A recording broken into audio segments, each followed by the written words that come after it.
பொதுக்கூட்டத்தில் விஜய் விமர்சித்த பாஜக நிர்வாகி.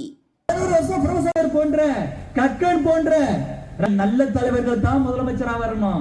நம்மள ஒரு முறை ஒருத்தர் ஏமாத்தினா அது நம்ம தப்பு இல்ல, அவரு தப்பு. தொடர்ந்து நம்ம ஏமாந்துகிட்டு இருந்தோம்னா அவரு தப்பு இல்ல, அது நம்ம தப்பு. திருப்பூர் மாவட்டம் தாராபுரத்தில் நடைபெற்ற தீரான் சின்னமலை நினைவு நாள் பொதுக்கூட்டத்தில் பாஜக மாநில பொதுச் செயலாளர் கார்த்திகேயன் தமிழக வெற்றிக் கழக தலைவர் விஜயை கடுமையாக விமர்சித்தார். வளர்ச்சி அடைகிறது நம்ம நாடு. இன்னைக்கு பாகிஸ்தான் தீவிரவாதிகள் உள்ளிட்ட எல்லாத்தையும் நமக்கு வந்துட்டு குண்டு வச்சான், தாஜ் ஹோட்டல்ல வந்துட்டு சுட்டான். நம்ம மக்களை கொன்னு குவிக்கும் போது கூட நம்ம அமைதியா இருந்தோம், கண்டிக்கிறது மட்டும்தான் சொன்னோம். ஆனா இப்ப கொஞ்ச நாள் தேர்தல் வாக்குறுதிகள் நிறைவேற்றப்படவில்லை என்றும் பெண்கள் நலத்திட்டங்களில் அரசு கவனம் செலுத்த வேண்டும் என்றும் அவர் கூறினார். இந்த கருத்துக்கள் பொதுக்கூட்டத்தில் அவர் வெளியிட்ட அரசியல் கருத்துகளாகும். வேதா நியூஸ் டைம் செய்திகளுக்காக செய்தியாளர் முனியப்பன்.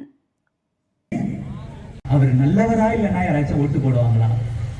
மக்கள் நாம தானே யோசிச்சு பார்க்கணும்.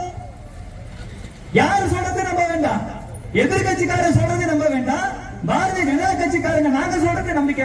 மக்கள் நரேந்திர மோடிக்கு ஓட்டு போடுறாங்களே, அவர் நல்லவர் அல்லனா எப்படா ஓட்டு போடுவார்? பெருந்தலைவர் காமராஜர் நல்லவர் தானே.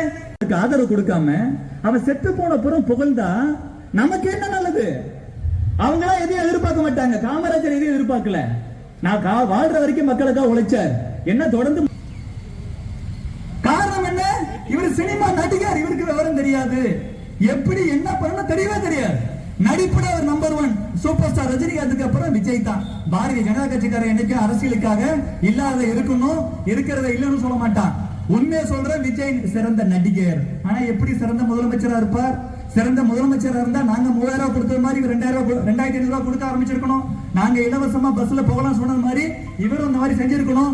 செய்யல. ஏன் முடிவு? மோடிக்கு பின்னாடி திறமை வாய்ந்த அமித்ஷா இருக்கிறாரு, முதலமைச்சருக்கு பின்னாடி திரிஷா தான் இருக்கிறாங்க. ஒன்றும் பண்ண முடியாது. அவங்க என்ன சொல்றாங்க? தாய்மார்களுக்கு ஒரே ஒரு கேள்விங்க, அப்படி நடக்கக்கூடாது கற்பனையில சொல்றேன். உங்க பொண்ணு கல்யாணம் பண்ணி கொடுக்குறீங்க, உங்க மருமக பிள்ளையும் உங்க பொண்ணும் ஒரு 20 வருஷம் 25 வருஷம் நல்லா வாழ்றாங்க. அவங்களுக்கு ஒரு ஆண் குழந்தை ஒரு பெண் குழந்தை கல்யாணம் பண்ற வயசுல இருக்கிறாங்க. அப்ப உங்க மகளுக்கு உங்க மருமக பிள்ளை மேல லேசா டவுட் வருது. இந்த ஆளு புத்தி கொஞ்சம் சரியில்லையே, எங்கேயோ வேற கனெக்ஷன் மாதிரி தெரியுது. சொல்லி சொல்லி பாக்குறாரு. உடனே சொல்லி பாக்குறாங்க அந்த அம்மா. அவர் இல்ல இல்ல நான் சரியாயிக்கிறேன் திருந்தன்னு சொல்றாரு. திருந்தவே இல்லை. ஒரு லெவலுக்கு மேல அந்த அம்மா இதுக்கு மேல இந்த மனுஷன் கூட வாழ முடியாது. ஒரு பொண்ணு எதை கூடனாலும் தாங்கிப்பா, ஆனா தனக்கு தான் புருஷன் செய்யக்கூடிய துரோகத்தை தாங்கிக்க மாட்டான். அதனால வேற வழி இல்லாம டைவர்ஸுக்கு அப்ளை பண்றாங்க. நாம என்ன சொல்றோம்? முறையா டைவர்ஸ் வாங்கிடுங்க, வாங்கிட்டு அப்புறமா நீங்க இன்னொரு கல்யாணம் பண்ணிக்கங்க, தப்பு இல்ல. எந்த காரணத்தை சொல்லி உங்க பொண்டாட்டி உங்க மேல டைவர்ஸ் கேஸ் கொடுத்து டைவர்ஸ் கேக்குறாங்களோ உங்ககிட்ட, அந்த டைவர்ஸ் வாங்குறதுக்கு முன்னாடியே யார் மேல சந்தேகம் வருது அவங்களை கூட்டிட்டு நீங்க ஒரு கல்யாணத்துக்கு 2 பேரும் ஒரே ட்ரெஸ் போட்டு போனீங்கன்னா நீங்க என்ன சொல்ல வரீங்க? உங்க மருமகன் புள்ள உங்க பொண்ணு கூட சண்டை போட்டுக்கிட்டு இன்னொரு பொம்பளை கூட கல்யாணத்துக்கு ஒரே மாதிரி ட்ரெஸ் பண்ணிட்டு போனா நீங்க ஏத்துப்பீங்களா? கொஞ்சமாவது யோசிங்க. இது தனிப்பட்ட விஷயம் கிடையாது. அங்க இருக்க வரைக்கும் தனிப்பட்ட விஷயம். தலைவன் வந்துட்டா பொதுவான விஷயம். எப்படிப்பட்ட கலாச்சாரம், எப்படிப்பட்ட பண்பாடு நம்ம பண்பாடு, ஒருத்தனுக்கு ஒருத்தி நம்ம பண்பாடு. நீங்க திமுகவுக்கு மாற்றுதான் சொன்னீங்க. கருணாநிதி அவர்கள் போலவே ஜோசப் விஜய் பண்ண அப்புறம் என்ன மாற்று? ஆனா போட்டியே டிஎம்கேவுக்கும் டிவிகேக்கும் இடையில. ஒருவேளை இதுல தான் போட்டியே நமக்கு தெரியல. நாம தான் இதை தப்பா புரிஞ்சுக்கிட்டோமா? தலைவர் என்பவர் மற்றவனுக்கு முன்னுதாரணமா இருக்கணுமா இல்லையா? உங்க மருமகன் புள்ள இந்த மாதிரி தப்பு பண்ண ஏத்துக்க மாட்டீங்க. இதே தப்ப ஊரறிய செய்யக்கூடிய ஒருத்தர் அவருக்கு ஓட்டு போடுவீங்களா? என்னங்க நியாயம்? சரி, ஓட்டு போட்டு தொலைஞ்சாச்சு, முதலமைச்சரா ஆயிட்டாரு, இப்ப பொறுப்பு கூடுதல் தானே. இப்பவே ஒழுங்கா இருக்கணுமா இல்லையா? ஒரு வீட்டுல துக்கம் நடக்குது, இவங்க 2 பேரும் ஒன்னா போறாங்க.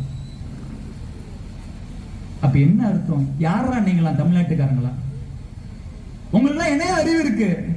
உங்களுக்கு என்னையா புத்தி இருக்கு? நான் சினிமாக்காரன், நான் என்ன செஞ்சாலும் நீ ஏத்துப்பேன் அப்படிங்கிற என்ன நானு? இந்தியாவில் எந்த ஸ்டேட்ல இப்படி நடக்குமா?